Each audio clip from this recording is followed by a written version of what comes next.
Assalamualaikum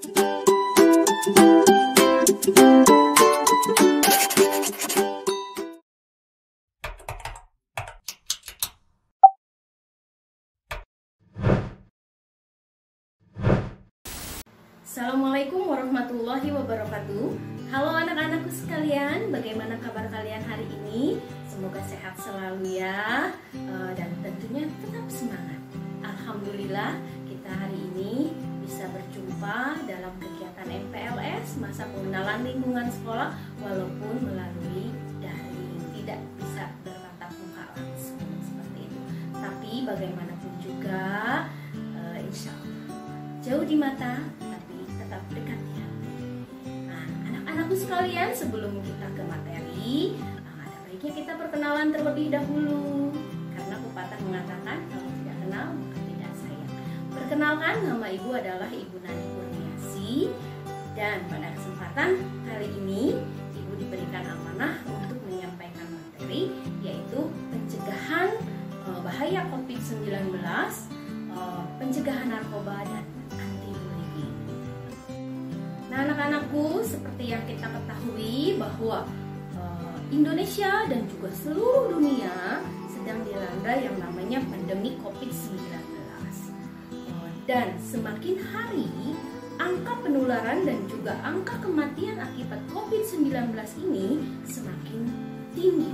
Tentunya kalian bisa mengetahuinya, bisa mengamatinya di lingkungan kalian sendiri.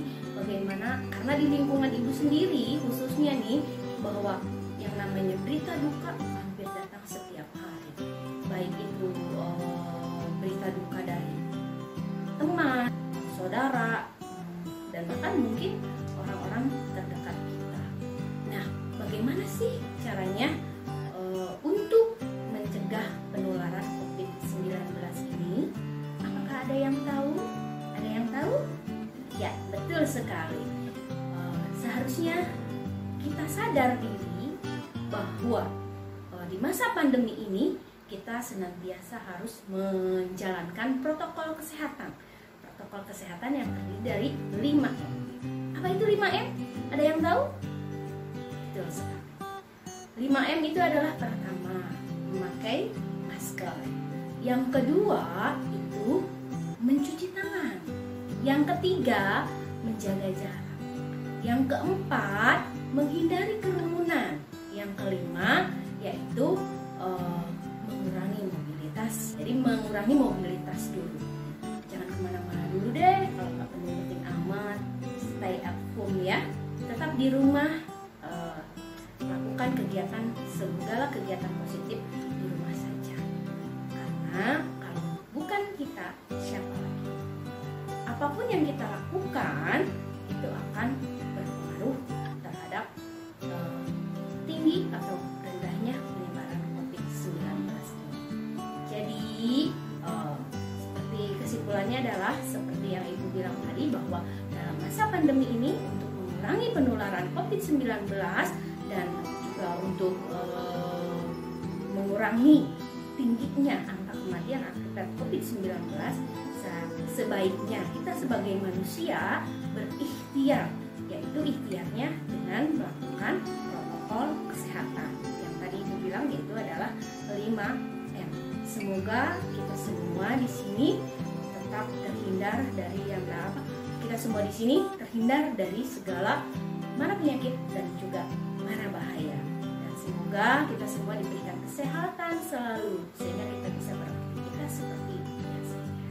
Untuk mengatasi pandemi COVID-19 ini yang sekarang ini justru angkanya semakin meninggi, maka pemerintah mengeluarkan aturan khususnya untuk dunia pendidikan, untuk sekolah.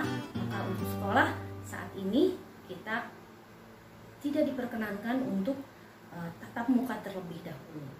Maka oleh sebab itu solusinya adalah masih tetap daring atau tetap sekolah, belajar tetap belajar, tapi dari jarak jauh dalam jaringan atau belajar PJJ daring. Seperti itu anak-anakku sekalian, seperti yang kita lakukan sekarang ini, di mana MPLS pada tahun ini tidak bisa dilaksanakan secara tatap muka, maka dilaksanakan tapi insya Allah itu tidak akan mengurangi kebermanfaatan dari kegiatan kita kali ini. Nah, untuk materi selanjutnya yaitu tentang bahaya narkoba dan anti-bullying. Tentunya kita sama tahu ya bagaimana bahayanya narkoba. Narkoba itu sangat-sangat berbahaya sekali. Jadi say no to drug. Dan untuk bullying, tentunya kalian tahu ya. Dan sering mendengar juga kata bullying. Tapi ada yang tahu nggak apa itu bullying? Nah, coba siapa yang tahu? Kalau ada yang tahu apa itu bullying, silahkan tulis jawaban di kolom komentar di bawah video ini ya. Dan siapa yang menjawab betul, benar, tepat, dan paling duluan jawabnya, insya Allah nanti akan dapat reward dari. Dan untuk lebih jelasnya tentang materi bahaya narkoba dan anti-bullying ini, silahkan kalian perhatikan video berikut ini.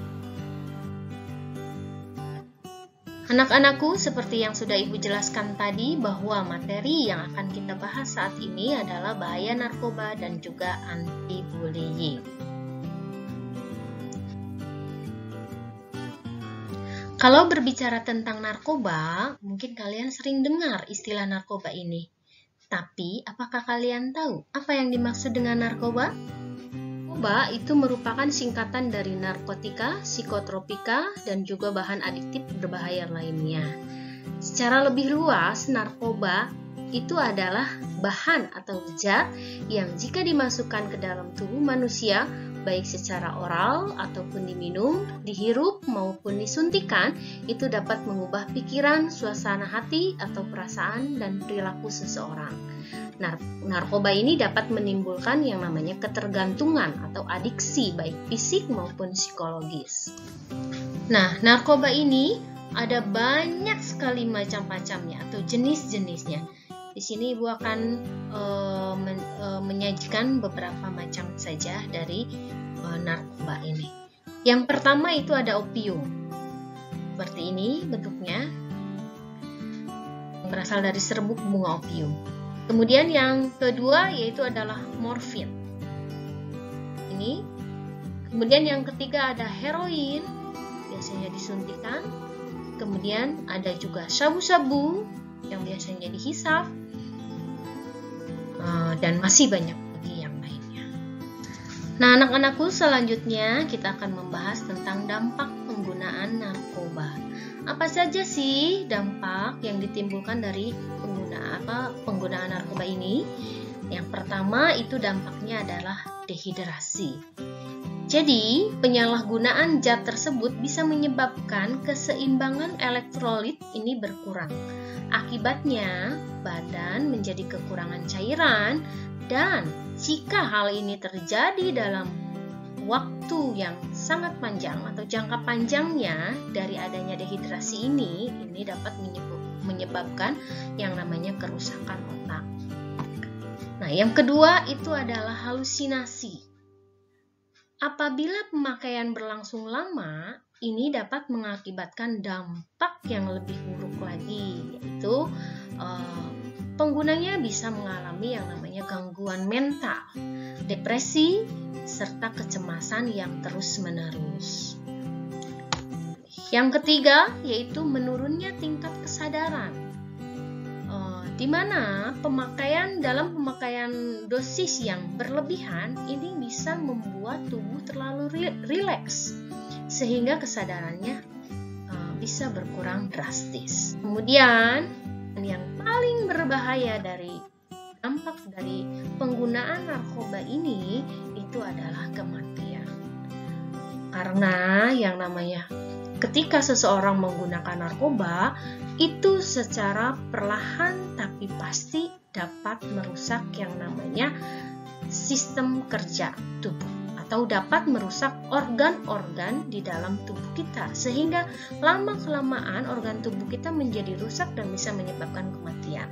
Atau juga bisa ketika seseorang tersebut menggunakan narkoba dalam jumlah yang banyak sehingga terjadi overdosis, dan hal tersebut bisa langsung menyebabkan kematian. Jadi anak-anak sekarang sudah tahu ya bagaimana dampak penggunaan narkoba, bahwa narkoba ini sangat berbahaya.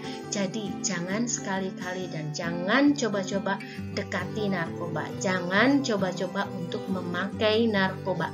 Say no to drugs. Pendapat kalian tentang gambar ini? Kemudian coba deh bayangkan jika kalian ada di posisi perempuan yang sedang dijambak rambutnya tersebut. Bagaimana perasaan kalian? Bullying. Mungkin kalian sering mendengar yang namanya kata bullying. Tapi apakah kalian sudah tahu apa yang dimaksud dengan bullying? Nah, bullying ini juga dikenal dengan istilah perundungan, yaitu merupakan perilaku agresif yang tidak diinginkan di antara anak-anak, khususnya usia sekolah, yang melibatkan ketidakseimbangan kekuatan antara pelaku dan korban. Biasanya pelakunya merasa paling kuat, sedangkan korbannya dianggap lebih lemah, seperti itu. Prihatinkan adalah ternyata menurut hasil riset PISA 2018 menunjukkan bahwa murid yang mengaku pernah mengalami perundungan atau bullying di Indonesia itu sebanyak 41,1%. Dan Indonesia ini berada di posisi kelima tertinggi dari 78 negara sebagai negara yang paling banyak muridnya, ini murid usia sekolah, mengalami perundungan. Sungguh ini sangat memprihatinkan sekali. Apa sih perbedaan antara bullying dengan candaan? Nah, kalau bercanda itu dilakukan oleh anak-anak sebagai salah satu cara komunikasi dan bentuk interaksi sosial. Bercanda di sini dapat mempererat hubungan pertemanan di antara anak karena mereka dapat tertawa bersama dan menjadi lebih akrab.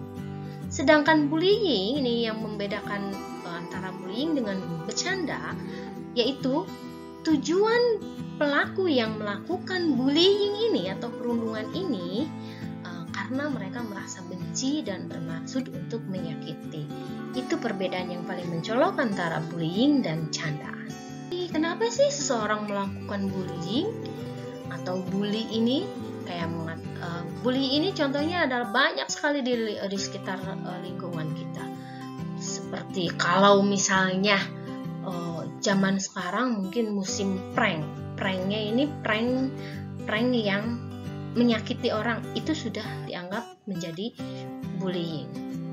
Kayak memeras atau kalau bahasa kitanya ngompas orang, itu juga sama bullying. Atau menyakiti secara fisik maupun psikologis, itu juga adalah bullying.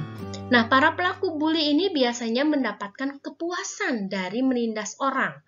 Dia merasa lebih kuat dan lebih berkuasa karena ada orang yang takut pada dirinya.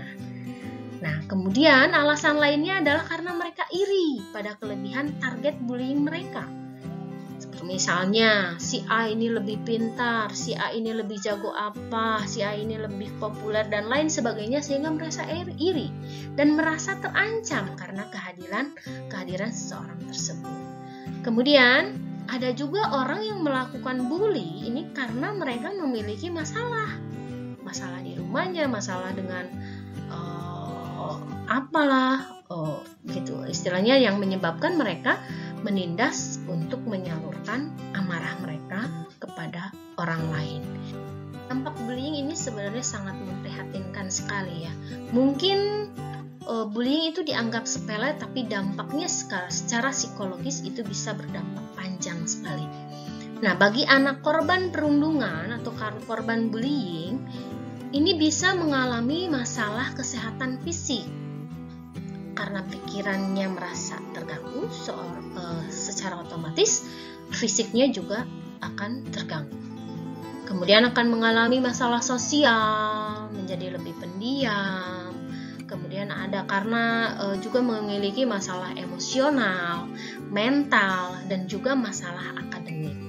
Nah, ini mereka juga bisa merasakan gejala-gejala seperti depresi. Nah, itulah yang menyebabkan mereka kemudian ada di antara mereka yang justru memilih untuk mengakhiri hidupnya. Nah, kemudian merasa cemas, ada meningkatnya perasaan sedih, perubahan pola tidur dan makan, serta hilangnya minat untuk melakukan aktivitas sehari-hari. Ini dampak bullying bagi anak pelaku perundungan, bisa bagi pelakunya itu. Nah, bagi pelaku ini dapat terlibat dalam pelaku bullying ini dapat terlibat dalam perilaku kekerasan dan beresiko lainnya. Dimana kalau seseorang itu terbiasa melakukan kekerasan, ini kalau misalnya dari sejak kecil dia terbiasa melakukan kekerasan, ini bisa terbawa hingga dewasa. Mereka akan cenderung agresif dan mungkin saja akan terlibat penyalahgunaan alkohol, narkoba, melakukan tindak pelecehan, perusakan, bahkan melakukan tindakan pidana setelah dewasanya. Jangan sampai kita melakukan hal tersebut ya anak-anakku, jangan sampai jadi pelaku bullying. Apa sih yang harus kita lakukan supaya kita tidak menjadi korban bullying? Pertama, jika kita jadi korban bullying, maka temui seseorang yang kamu percaya dan beritahu pada mereka apa yang terjadi padamu. Jangan diam saja, karena kalau misalnya kita diam, orang lain tidak akan tahu bahwa kita jadi korban bully. Kemudian, jika bullying ini terjadi di sekolah, maka beritahu seorang guru atau penasihat di sekolah. Kemudian, jangan takut untuk melaporkan tindakan bullying ini pada pihak yang memiliki wewenang. Karena jika kamu berani, tandanya kamu menyelamatkan dirimu sendiri dan korban bullying lainnya. Kalau bisa nih, saat mulai ada tanda-tanda bullying, kamu tunjukkan sifat berani dan percaya diri seperti yang Ibu tadi sebutkan tadi.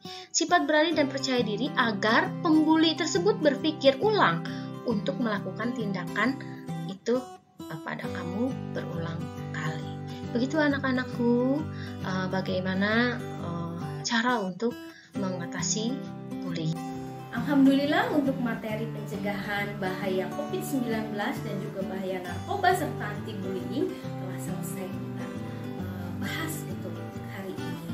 Nah, kalau misalnya kalian ada yang masih belum dimengerti, silahkan boleh japri ke Ibu atau boleh tulis pertanyaannya di kolom komentar. Insya Allah Ibu akan menjawabnya. Nah anak-anakku, semoga materi kali ini atau kegiatan kita hari ini bisa bermanfaat untuk kita semua, untuk Ibu, untuk kalian, baik di masa sekarang ataupun di masa yang akan datang.